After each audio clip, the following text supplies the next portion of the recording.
नमस्कार my dear students, मैं S K Mathur apprentice cell of India में आपका स्वागत करता हूं। जैसे कि रेलवे की बहुत अवेटेड वैकेंसीज थी जिसका बहुत बच्चे बेसब्री से इंतजार कर रहे थे। तो 2024 में आपका इलेक्शन है और ये वैकेंसी भी आपकी आ चुकी है। ठीक है, तो बिफोर इलेक्शन तो ये आपका क्या हो पाएगा, क्लियर हो पाएगी नहीं, ये नहीं बोल सकते, लेकिन 5696 वैकेंसीज़ हैं। आपकी जो ओपनिंग डेट है 20/1 से फॉर्म भरे जा रहे हैं और फरवरी तक 19/2 तक फॉर्म भरे जाएंगे। ये मैं एक वीडियो बना चुका हूँ। आज मैं बात करूँगा आपका जो एग्ज़ाम पैटर्न होगा। ठीक है, एग्ज़ाम पैटर्न क्या होगा, ठीक, CBT 1 होगा और CBT 1 में आपका क्या क्या पेपर आएगा वो मैं बात करूँगा, और क्या प्रोसीजर रहेगा, कैसे आप तैयारी करें वो मैं आपको शॉर्ट में बताऊँगा। ठीक है, तो इसका जो सिलेबस है वो भी मैं आपको बता दूँगा, तो ईजी रहेगा आपको, थोड़ा सा ईजी रहेगा कि अगर आप तैयारी करना चाहते हैं इसकी तो आप बताइएगा, तो उसको भी हम लोग जो है कंसीडर करेंगे और आप लोगों को गाइड करने की कोशिश करेंगे। ठीक है, तो सबसे पहले मैं आपको बात करता हूँ CBT जो है आपकी, ये रिक्रूटमेंट प्रोसेस आप देख रहे हैं। रिक्रूटमेंट प्रोसेस, ये रिक्रूटमेंट प्रोसेस जो है इसमें आपको दिया हुआ है कैसे सिलेक्शन होगा। ये 5 स्टेज में डिवाइड किया गया है। 5 स्टेज में वो आपको ये चीज़ बता चुका हूँ कि एक कैंडिडेट एक ही RRB में फॉर्म भर सकता है, only 1 RRB and only 1 online form. ठीक है, एक ऑनलाइन फॉर्म आपको पहले ही चूज़ कर लेना है किस RRB में आप किस डिवीज़न में भरना चाहते हैं। हर डिवीज़न की कट ऑफ अलग अलग जाती है, कहीं पे कट ऑफ ज़्यादा जाती है, कहीं पे कम जाती है, वो डिपेंड करता है आपकी किस एरिया में आप हैं। तो पहला जो होगा वो CBT 1 होगा, ठीक है, जो कि क्वालिफाइंग होगा, और इसमें जो बच्चे क्वालिफाई करेंगे वो पहुंच पाएंगे CBT 2 में। सेकेंड स्टेज जो है CBT 2 वो भी कंप्यूटर बेस्ड होगा, जो वहाँ पे क्वालिफाई करेंगे वो पहुँचेंगे कंप्यूटर बेस्ड एप्टीट्यूड टेस्ट, और जो यहाँ से क्वालिफाई करेंगे वो डॉक्यूमेंट वेरिफिकेशन, और जो डॉक्यूमेंट वेरिफिकेशन में उसके बाद उनका मेडिकल एग्जामिनेशन होगा। ठीक है, मेडिकल एग्जामिनेशन लोको पायलट का टफ होता है, असिस्टेंट लोको पायलट वैकेंसी है ये। असिस्टेंट लोको पायलट ALP में मेडिकल आपका बहुत टफ होता है। आई साइट आपकी हर तरीके से आपकी परफेक्ट होनी चाहिए, आपको विज़न से लेके कलर ब्लाइंडनेस से लेके आई के लिए जो भी, क्योंकि वहाँ पे सिग्नल का काम होता है इसलिए सिग्नल्स का महत्व होता है, कलर्स का महत्व होता है, इसलिए वहाँ पे आपको ये चीज़ देखनी है। अब इम्पॉर्टेंट चीज़ है, सो CBT 1 में होगा क्या। CBT 1 में क्या है, फर्स्ट स्टेज CBT है, कंप्यूटर बेस्ड एग्जाम होता है CBT 1। पहले में क्या होगा, देखिए CBT 1 will only be screening exam. ये केवल स्क्रीनिंग एग्ज़ाम है कि जैसे मान लो कि 1 करोड़ बच्चा फॉर्म भरा, 1 करोड़ में अब मिनिमम क्वालिफाइंग मार्क्स होगा, कई होंगे जो पढ़ने में बिल्कुल गधे होंगे, तैयारी नहीं कर रहे होंगे, बस फॉर्म भर दिए कि आया। इसमें से मान लो कि 8 लाख बच्चा जो है या 10 लाख बच्चा जो है इसमें स्क्रीन हुआ, जो मिनिमम कट ऑफ था वो क्वालिफाई किया। ठीक है, तो इससे क्या हुआ, बच्चा छट गया ना आपका, ये 90 लाख बच्चा बाहर हो गया। ठीक है, तो ये स्क्रीनिंग एग्ज़ाम है, ये फाइनल मेरिट में आपके जुड़ेगा भी नहीं। हाँ, ये चीज़ इसमें मेंशन भी है, only screening pattern for short listing eligible candidate of for CBT 2। CBT 2 के लिए अच्छे कैंडिडेट को छांटना based on their normalise marks and merit. ठीक है, अलग अलग दिन अलग अलग डेट पे एग्ज़ाम होंगे, ज़्यादा बच्चे फॉर्म भरते हैं, हो सकता है 1 महीने भी एग्ज़ाम चले, तो कहीं पेपर टफ हो जाता है, कहीं हल्का हो जाता है, तो उसकी नॉर्मलाइजेशन होती है। The marks of CBT 1 shall not be counted, बता दिया, not be counted while preparing the final panel. जब आपका फाइनल सिलेक्शन के लिए सिलेक्शन होगा तो उसमें ये मार्क्स कंसीडर नहीं किए जाए। थर्ड पॉइंट, जो कैटेगरी आपको पता है कि रिजर्वेशन है SC ST OBC को लगभग 49.5%, तो candidate belonging to OBC SC ST या फिर EWS shortlisted for CBT 2 by availing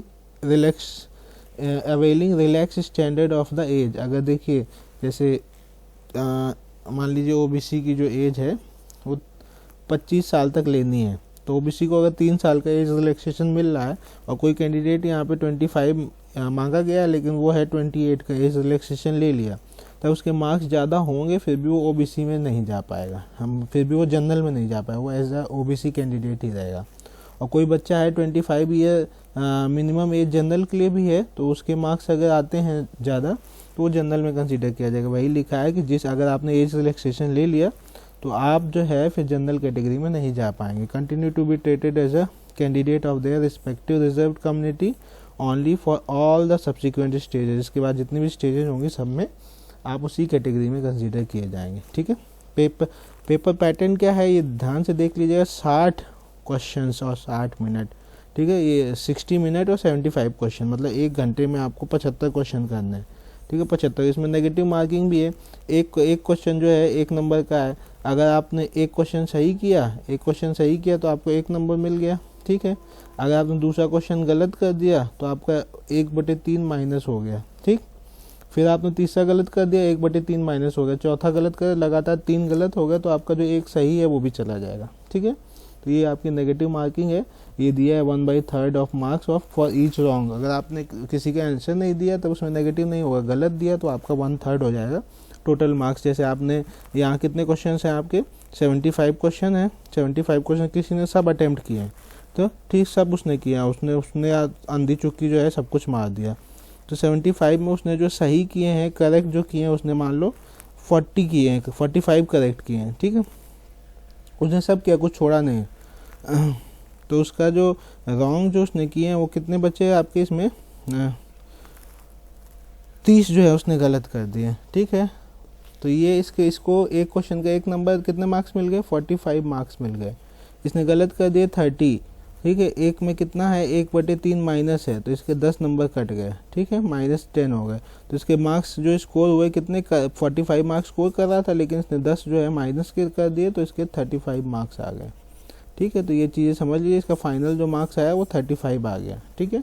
अगर वो यहाँ पे केवल 10 गलत करता और 20 अटेम्प्ट ही नहीं करता तो उसके मार्क्स यहाँ से कम हो जाते। देखिए अगर वो केवल 10 गलत करता और 20 छोड़ देता तो 10/3 हो जाता माइनस, तो ये लगभग 3 पॉइंट समथिंग आएगा, तो 3 नंबर ही माइनस होता। तो आप उसका ध्यान रखिएगा जब आपको वहाँ पे क्वेश्चन में श्योरिटी ना हो तो उसको अटेम्प्ट ना करें तो ज़्यादा बेटर रहेगा, ठीक है। अब पेपर पैटर्न जो है ये आपको देख लिया। अब इसमें जो है जो मिनिमम क्वालिफाइंग मार्क्स होता है हर कैटेगरी के लिए फिक्स होता है कि EWS के लिए 40%, OBC नॉन क्रीमी के लिए 30%, SC के लिए 30%, ST के लिए 25%। मान लीजिए कि ST में जो है कोई बच्चा अच्छे नंबर नहीं लाया, सब बॉर्डर पे आ गए 25%, और मान लो 10 बच्चे आए 25% पे और 1000 बच्चों ने फॉर्म भरा था, तो जो आपका 990 बच्चे हैं जो 25 नहीं स्कोर कर पाए तो ये सब बाहर हो जाएंगे, ठीक है। ये मिनिमम क्वालिफाइंग मार्क्स होता है, ठीक है। वैसे ऐसी नौबत आती नहीं है, सब इससे बहुत ऊपर रहते हैं, ठीक है।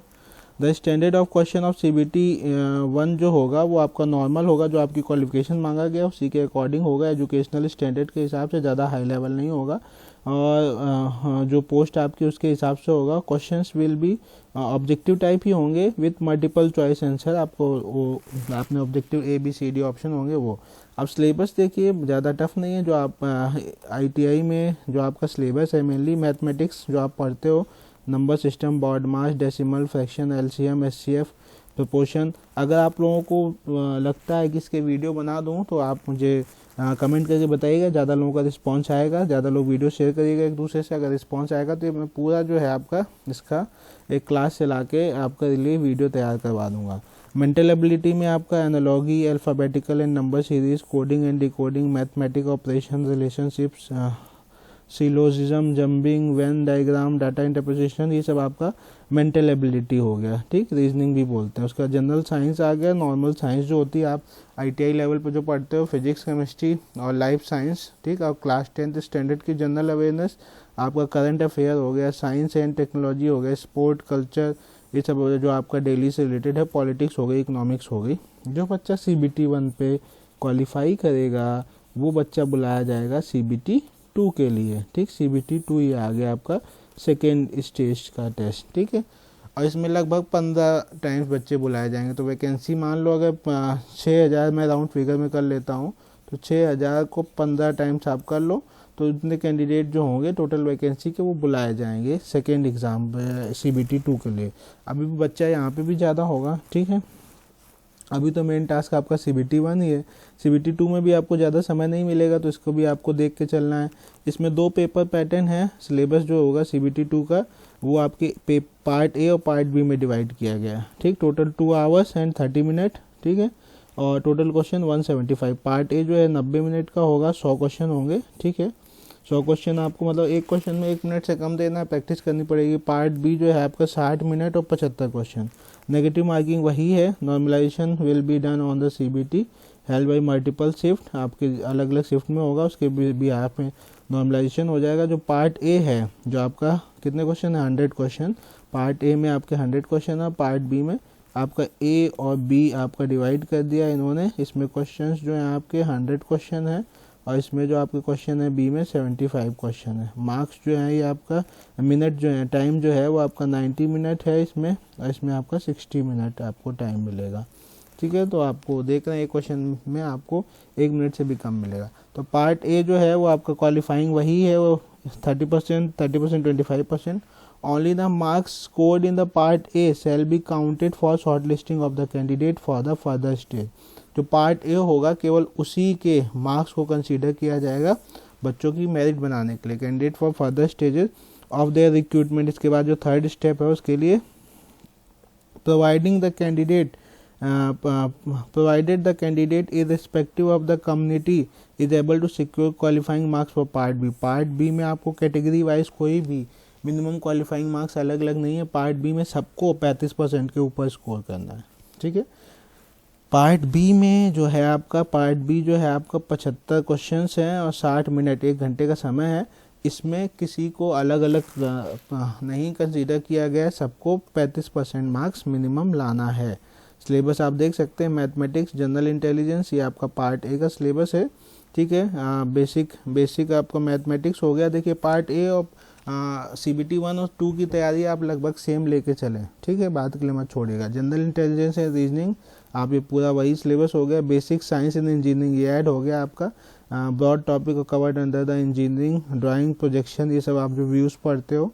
ठीक है, lines, geometric figure, symbolic representation, units, measurements, mass, weight, density, work, power, energy, speed and velocity, heat and temperature, ये सब आपका साइंस का आ गया। ठीक है, IT, लिटरेसी, कंप्यूटर। और जो पार्ट बी है जो कि आपका क्या है, पार्ट बी जो है सबको 35% स्कोर करना है। यहाँ फिर से इन्होंने लिख दिया है पार्ट बी, ये आपका CBT 2 ही चल रहा है। Part B only qualifying test in nature of shall be question from the various trades lay by as prescribed by the DGT। ठीक है, आपकी जिस ट्रेड अलग अलग ट्रेड के बच्चे मांगे गए हैं उस ट्रेड के हिसाब से आपका सिलेबस होगा। ठीक है, आपके ट्रेड से रिलेटेड हो। क्वालिफाइंग परसेंटेज 35% सभी कैंडिडेट के लिए, कैटेगरी कोई नहीं है। सिलेबस जो होगा, जो आपकी DGT जो ITI में आपका सिलेबस था गवर्नमेंट ऑफ इंडिया का, उसी से रिलेटेड क्वेश्चन आएंगे जो आपके ITI में पढ़ा। Candidate with ITI trade apprentice qualification will be required to appear in the section having questions from their trade. ठीक है, ये ITI वालों के लिए डिग्री और diploma candidate have to select the trade from the list of trades selected below against the engineering discipline. अगर diploma वगैरह है तो ये आपको दिया हुआ है, देखो। पार्ट बी के लिए इलेक्ट्रिकल इंजीनियरिंग के लिए ये आपकी ट्रेड्स हो गई। ठीक है, इलेक्ट्रॉनिक्स के लिए ये आपकी ट्रेड्स हो गई। ठीक है, mechanical engineering, combination of the various stream of mechanical engineering, ये आपकी फिटर मैकेनिक, ये सब हो गई। ऑटोमोबाइल वगैरह ये हो गया। उसके बाद जो इसमें क्वालिफाई करेगा वो जाएगा आपका थर्ड स्टेप के लिए, जो कि कंप्यूटर बेस्ड एप्टीट्यूड टेस्ट है। Computer based aptitude test candidate equal to 8 times. अब जो CBT 2 में पहुंचे हैं, लगभग टोटल वैकेंसी का 8 टाइम्स बच्चा बुलाया जाएगा, लगभग आधा बच्चा जो है फिर से चढ़ जाएगा। The ALP vacancies of each notified community wise हो जाएगा यहाँ पे। The basis of their marks scored in part A, देखो पार्ट बी केवल क्वालिफाइंग्स है। CBT 2 का पार्ट ए में जो आप स्कोर करेंगे वो आपका जोड़ा जाएगा और वो आपको ले जाएगा थर्ड स्टेप आपका सिलेक्शन का CBAT में। ठीक है, और पार्ट बी जो है CBT 2 में वो केवल क्वालिफाइंग है। ठीक है, ये चीज़ समझ लीजिए। Sir shortlisted candidate should produce a vision certificate. ठीक है, in the prescribed format as per the annexure 6 में आपको दिया है विजन फॉर्मेट, वो आपको जमा करना पड़ेगा original doing the CBAT, following which they will not be permitted to appear, उसके बिना आपको अपीयर नहीं होना। It is mandatory to clear each test battery section of CBAT separately. इसमें हर सेक्शन को अलग अलग आपको क्वालिफाई करना है। The CBAT shall be only in English and Hindi language पे होगा। There shall be no negative marking, यहाँ पे नेगेटिव मार्किंग नहीं होगी। For CBAT candidate are advise to check the following website of RDSO, ये आपको दिया हुआ है। उसके बाद जो ये बात का प्रोसीजर, इसमें आप चेक कर सकते हैं। क्वालिफाइंग मार्क्स आप ये देख सकते हो, उसका डॉक्यूमेंट वेरिफिकेशन है, ये मैं थोड़ा सा बता देता हूँ। Qualifying marks, all candidate respective of the community must score minimum score of 42 marks in each test battery separately to qualify CBAT। इसमें जो होगा उसमें आपको जितने भी इसमें टेस्ट बैटरी के हिसाब से आपको डिवाइड किया होगा, तो ऑल कैंडिडेट कम्युनिटी का ध्यान नहीं रखना है, must score minimum T score of 42 marks in each test battery separately. हर टेस्ट में आपको 42 मार्क्स स्कोर करना है, ये बात की बात है। टू क्वालिफाई इन CBAT, अब जितने भी सेक्शन होंगे इसमें, ठीक है, उसमें आपको 42 मार्क्स हर उसमें लाना है। The merit list will be prepared only from the amongst candidate qualifying in the CBAT। जो क्वालिफाई है 70% weightage will be given for the marks obtain in the part A of the CBT2। CBT2 के part A को 70% weightage दिया जाएगा and 30% weightage score obtain in the CBAT में जो आप score करेंगे उसको 30% वेटेज दिया जाएगा, और जो आप CBT2 के पार्ट ए में स्कोर करेंगे उसको 70% वेटेज दिया जाएगा। ठीक है, तो जैसे आपके पार्ट ए में आपके मार्क्स आपने स्कोर किए, मान लीजिए 60, ठीक है, ये आपने पार्ट ए में स्कोर किए, ठीक है, और आपने जो CBAT में है वो आपने स्कोर किए मान लीजिए नॉर्मलाइज मार्क्स आपके 50, ठीक है, CBAT। तो ये क्या कह रहा है कि 70% जो है आपका लिया जाएगा, किसका, 70% इसका लिया जाएगा जो फाइनल बनेगी, और 30% इसका लिया जाएगा। तो ये आप देख सकते हैं 60 का 70% कितना होगा, 60 70/100, 2 0 काट दिए, तो आपको 42 मार्क्स हो गए। ठीक है, और इसका जो है CBT में आपने 50 मार्क्स स्कोर किए थे, लेकिन कितना परसेंट देना है, 30%। ठीक है, तो ये आपके 2 0 15 मार्क्स, तो ये कितना हो गया, 42 + 15, 42 + 15 आपका हो गया 57 मार्क्स। ठीक है, तो ये आपका ये फाइनल आपका बनेगा रिजल्ट। ठीक है, उसके बाद आपका डॉक्यूमेंट वेरिफिकेशन, तो ये बहुत आगे की बात है, मैंने आपको बता दिया है। आई होप ये वीडियो आपके लिए यूज़फुल होगा, और ये चीज़ आपको अच्छी लगी हो तो आप इस वीडियो को लाइक से सब्सक्राइब जरूर करिएगा। और अगर आपको चाहिए कि आगे आपको इसके रिलेटेड वीडियो बनाए जाएँ तो आप इस वीडियो को अच्छे से शेयर करिएगा और सपोर्ट करिएगा, कमेंट करके बताइएगा, तो उसी हिसाब से मैं आपका नेक्स्ट वीडियो प्रिपेयर करूँगा। Thank you for watching this video, thank you a lot.